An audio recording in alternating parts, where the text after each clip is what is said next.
Now, the Palin Update with Kevin Scholla presents Liberty and Legacy. Here's Tamara Colbert.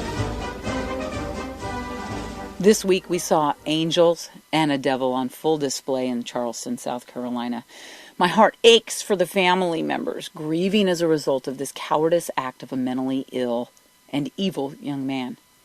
And let's be clear, evil is evil when it happens like this in its purest form. And there's no denying that we live in a world where evil is out like a roaring lion seeking whom he may devour. This should be a time where we are standing together, all of us as citizens of Charleston, South Carolina, trying to help our brothers and sisters get over this tragedy and punish the perpetrator of this heinous crime. Thank you, Governor Nikki Haley, for being a beacon of love and compassion this week. What a tribute, what an angel you have been, and a personal inspiration to me this week.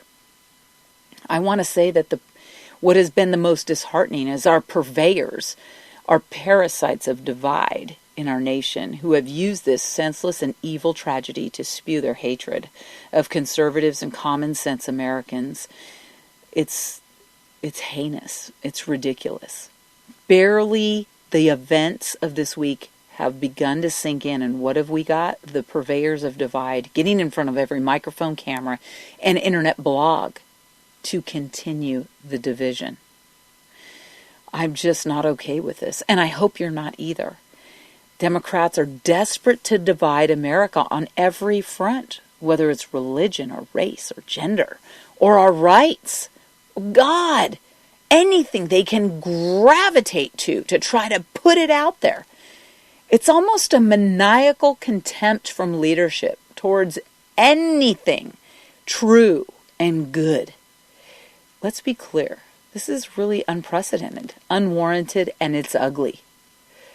Democrats have been behind Jim Crow laws, the internment of the Japanese in World War II, the lies of social programs that have enslaved millions of Americans. And I almost forgot. Democrat President Woodrow Wilson, who waved away women who led the suffrage movement in an attempt to continue to deny us our right to vote, which thankfully we finally gained in 1920 with the ratification of the 19th Amendment.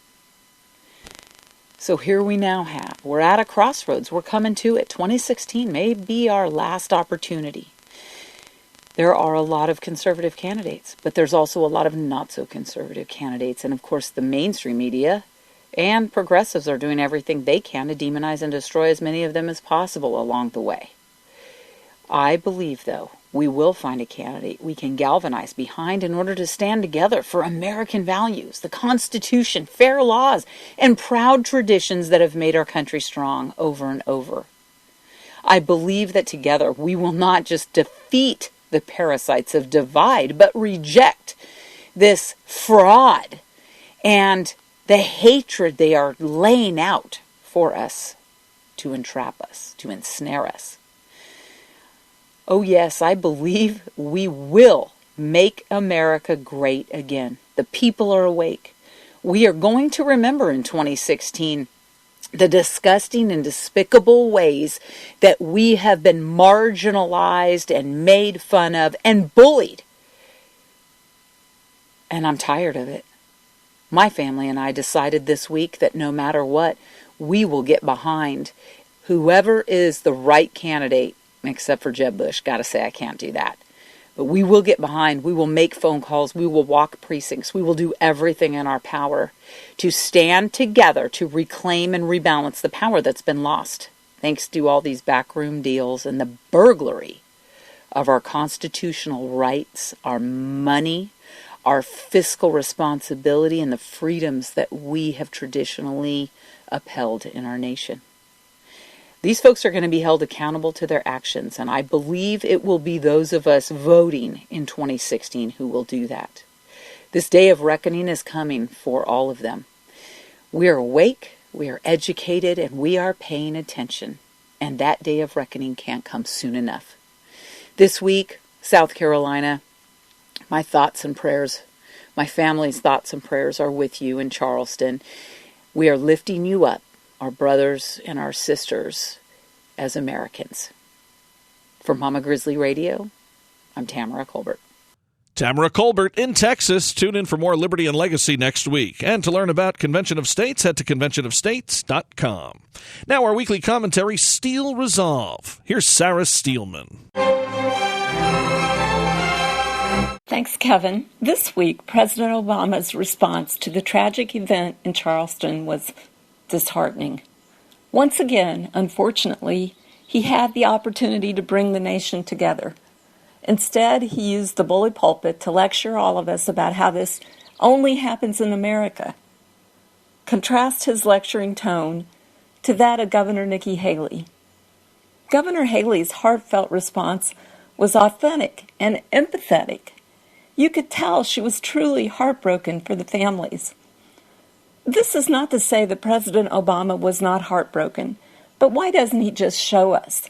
Why can't he just take a moment to pull us together as a nation in heartfelt sympathy and love instead of trying to point the finger at somebody and lecture his fellow Americans about how bad we all are? I think we here in Middle America are starving for a leader who is honest and authentic. Frankly, that's why Sarah Palin appealed to so many people. And I think that's Donald Trump's appeal as well. He says stuff the way people talk around their kitchen table at home. I hope before President Obama leaves office, he shows us some real, raw emotion. Just like a bad professor, his lectures are getting old and stale. This is Sarah Steelman for Mama Grizzly Radio. Tune in again next week for another segment of Steel Resolve right here on the Palin Update. The Palin Update, including Liberty and Legacy and Steel Resolve, is on demand and available for download. So just head to mamagrizzlyradio.com, pick the show you want to hear, and you can listen anywhere, anytime. Well, that'll just about do it for this edition of the Palin Update on Mama Grizzly Radio. Visit mamagrizzlyradio.com for continuing coverage of Governor Palin. Also like Mama Grizzly Radio on Facebook and follow along on Twitter at Mama Grizz Radio, at Kevin Scholla, at Tamara Colbert, at Sarah_Steelman, and at 3DSTS. And I'm doing some writing for Breitbart News. Go to Breitbart.com and search Kevin Scholla. I want to thank Sarah Steelman, Tamara Colbert, and everyone here at Mama Grizzly Radio. Thanks to Dr. Karen Ruskin, and thank you for listening today. A special thanks to our sponsor, 3D Security and Training Academy. Visit 3DSTA.com. The Palin Update is produced by Lena Anderson, the Andy L. Kramer, and Lori Ann Lewis. Please be sure to join us again next time for another edition of the Palin Update right here on Mama Grizzly Radio. I'm Kevin Scholla. Have a pleasant day.